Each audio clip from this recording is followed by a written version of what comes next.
those characters, and I can't wait to see Ewan McGregor as the Black Mask. He's a real nasty character. I'm looking forward to that as well.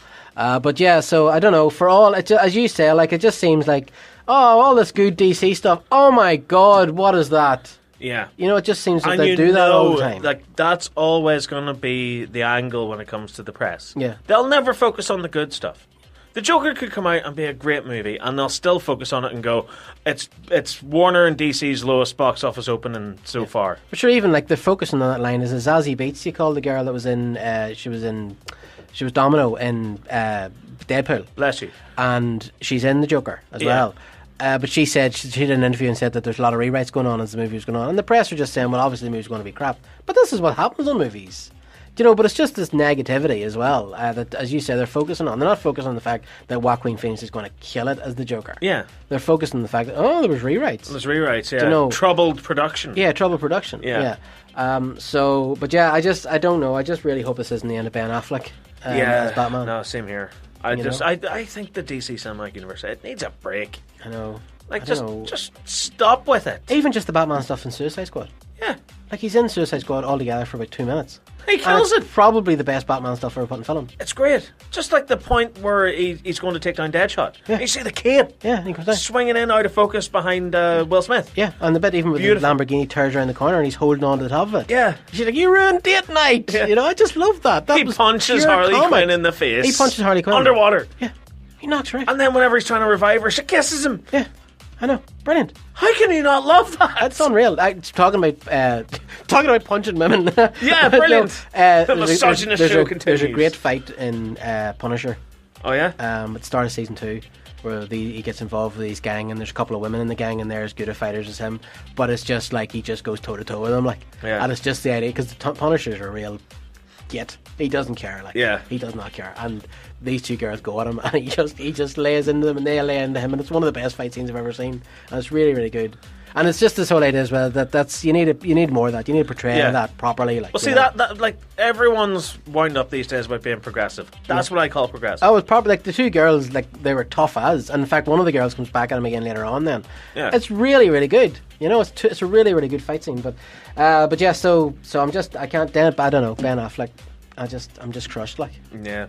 Well, here's hoping. Here's hoping. There's always hope. Yeah. That's what we thought when episode 8 was coming out. No, there's not. Anyway. We live alone in this dark, empty void. Oh my God. Right, I think we're done. Right. Yep. I think we're done. Right. Listen, I really enjoyed being back in the hot seat here tonight. Yeah, it was good to have you back. It was a Laura fun.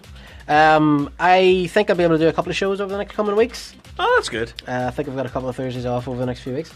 So I would, if you will have me, because you're the host now. There's no point. You can't. No, I'm the temp host. You're the temp host. I'm the one that's spinning the plates, and half of them are about to fall. No, not at all. Not at all.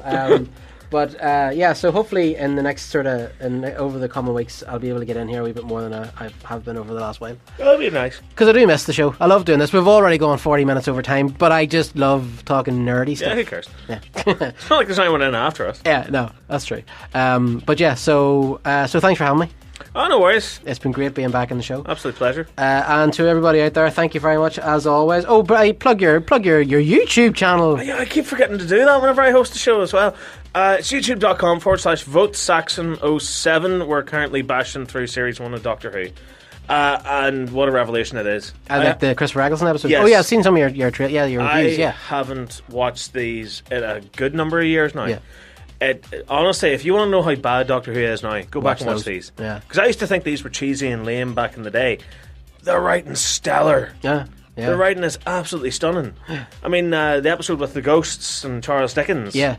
I remember thinking, it was an alright episode back in the day. I watched it there again recently. It's a masterpiece. Yeah, funny, I revisited it a few years ago as well, and I remember it being a hell of a lot better second time around than it was first time around. It's great. I think it's the only time that Marc Gatiss wrote an episode of Doctor Who that was absolutely standout. Yeah, no, I like the one he wrote. Do you remember the one, I think it was the Tennant years, where toy soldiers, they're in the house?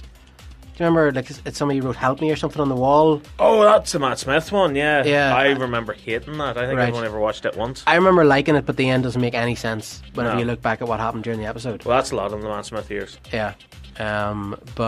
So you're looking back at the Eccleston years. We are indeed, yeah. Okay. Have you anything coming up? Any reviews or any? We have a beautiful 10-inch Todd McFarlane designed and sculpted Negan figure. Ooh. That is going to be uploaded hopefully next week in time for The Walking Dead coming back. Cool. Yeah, Elizabeth got me it for Christmas. It looks absolutely fantastic. They 3D scanned Jeffrey Dean Morgan's head to get the sculpt just right, and it plus the paint apps, like absolutely stunning. With a few different sort of bits and pieces on the way. I don't really know at this point. Like the toy reviews seem to like they're going to be fairly slack around this time of year. Yeah. But there's a lot of new Doctor Who stuff coming out, as we talked about in the show last week. I have a toy for it, yeah. So we'll be reviewing it. The Ghostbusters 2 Ecto 1A from I really Playmobil. want that, even though I've got the other Yeah. one. I really No, want that's what I said on the show. I was like, it's the real Ghostbusters thing all over again. Yeah. With Ecto 1A was just the real Ghostbusters Ecto 1, just different stickers. Yeah. They've done it again. They've done us again, Mark. I know, and now you're like, I ain't gonna buy that. That looks great. Yeah. Look, I know. look, the little Winston and Stans come with the slime blowers and all. I'm having that. Yeah, I'm having that. And it's Yeah. exactly the same. You know those little like sticky slime bits from the Ecto 1, the green ones? Only they're pink It's now, the aren't they? same ones, they're just pink. They're just pink. It's great. Yeah, I'll have it that. looks really good. Yes, please. And I talked to you as well. I really want to do that. I really want to sit down and do reviews of like the League of Gentlemen, Yeah. and the original Hitchhiker's Guide to the Galaxy and stuff. I would love to sit and do them with you, because I mean I think the Doctor Who fans would latch on to that, because it's still BBC and it's still very genre Doubtful stuff. they're barely latching on to the Christopher Eccleston reviews. As No it way, is. really? Honestly, man, like I uploaded that Unquiet Dead episode review there yesterday, was it? Yeah. It struggled to break 1,000 views. Wow. No one cares. And like that resolution, you know, that New Year's Day episode with Jodie Whittaker and the Dalek, that's sitting at 5.5k views. That's wild. I don't understand it. That's wild.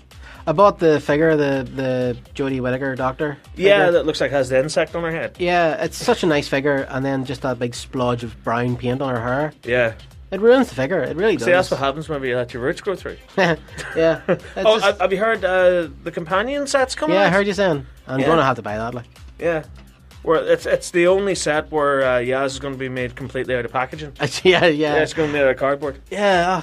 Hopefully Yaz will be given something to do next season. Well, you'd like to hope, wouldn't you? Yeah, because honestly, the assistants, it's almost just too many. Somebody has to pay the price, and It's like there's. Right, it's like Ryan and Yaz were originally one character, and they split them in half. yeah, that's kind of And yeah, like Ryan got all the backstory, and Yaz got the. I'll stand around and ask questions every once in a while. yeah, and it, sometimes they don't even bother answering. Yeah, Yeah, Bradley Walsh. It's really all about Bradley Walsh. Like, in fairness, it is, and I gotta tell you, man, why isn't he the Doctor? I know. Actually, Oh, that's right, because he he's would no have been white great. guy.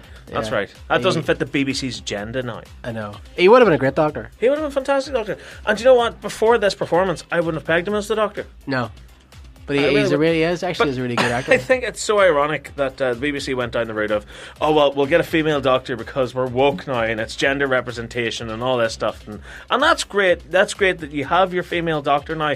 Why are you giving all the good stuff to the old white guy? I know. I do agree. It kind of defeats the point, really, doesn't it? Yeah, yeah. It almost feels as if they're not just, because Russell T Davies, I remember him saying at one time that he doesn't write different Doctors; he just writes the Doctor. Yeah. and lets the actor portray it. And you can tell that they're not just writing the Doctor with Jodie Whittaker; they're trying to write a woke Doctor Yeah. who's got this like feminist slant. But that's not what they should just write the Doctor Yeah, no, exactly. and just let her right. play it, just let her interpret the lines the way she does. Yeah. that's And you know what? Like, it just goes to show how bad everything is from every angle behind the scenes with Doctor Who. Because if you have a decent script, a bad actor will still give out a fairly decent performance. Yeah. If you have a terrible script but a decent actor, you'll still get a roughly good performance, because a good enough actor will be able to take a bad script and make it into something meaningful. Yeah. Whereas with this, everything's bad. Yeah. Well, I mean, I said before, in the Eccleston era, the Tennant era, the Smith era, the Capaldi era, there was awful episodes. Yeah. But they were always worth watching. You could always watch Well, them. with Capaldi, not really. Yeah. I don't think I lost a lot of love for the show With Capaldi. It was nothing to do with him. I thought he was a spectacular Doctor. Yeah. It's just that the scripts were bonkers and all over the place and didn't make any sense. Yeah, And everything was. sunglasses Do you ever notice this with Doctor Who? It got so dark whenever Matt Smith took over. Hmm. I mean, the cinematography, everything. It's an ugly, ugly show to watch. Yeah. It's like they're trying to copy Game of Thrones or something like Which that. is weird because his first episode was all filmed outdoors and it was really bright. And it was bright and it felt like a nice little continuation of the Russell T Davies era. Like the Russell T Davies era, looking back on it, it was very oversaturated. It was lots of oranges and lots of blues, and it felt like a really warm show. Yeah. This feels cold and dead inside. Yeah. And even with Jodie Whittaker's series, the cinematography has sort of improved, but a lot of it's still murky and dark. And they're doing this thing now. I don't understand where this has come from. I did a media degree a couple of years ago, and we learned about the 180 degree rule. They break that constantly throughout the Jodie Whittaker series. Yeah. Where you have like your shot, reverse shot. Mm-hmm. So say you have your shot on this side. There's your frame. There's your character. Uh-huh. And then when you cut to the reverse shot, your character is on the character that they're talking to is on the opposite side. Yeah. So it looks like you're behind. Yeah. Although they do this thing now where like there's your frame. There's your character on this side of the screen. There's your I have to remind you, people can't see what you're doing. Right. I know, but I'm explaining it to you because you'll probably explain it better. And then on this side, you have your character here. Yeah. On the opposite side of the screen. So I don't understand why they're doing that. Yeah. It's wrong. It takes you out of the moment then. It makes you, it doesn't feel natural. It for me, after having studied all this and being basically whipped and beaten and told if you do this I will murder you slowly and vindictively, to see this happening in like a big budget TV show, it's like, is it an artistic choice? Is it a visual style? I don't get it. It looks wrong. Is it maybe down to them not being present together at the same scene, or could it be that? Even still, you could still shoot it like that. I mean, I've shot stuff with yourself where you were there one day and then Anthony was there another day, and I've still shot it in a way where it looks like you're across the table from one another. It's very easy to do that, so I don't get why this. I don't know. I don't know. Anyway, but they started filming a new series as well.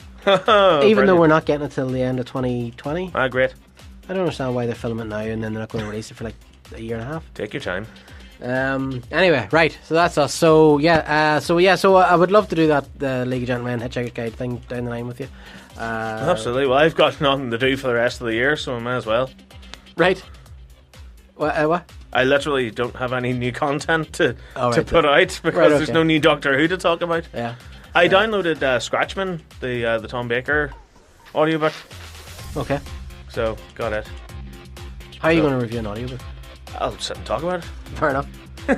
Didn't see that coming. Right, anyway, we're done. Listen, Saxon, thank you very much. Thank you very much. And everybody out there, for all these stories and a lot more that we couldn't get to tonight, go to www.followingthenerd.com. Check us out on Twitter @nerdfollowing and facebook.com/followingthenerd. Good night. Talk to you soon. 2.5 hours. Look at us go.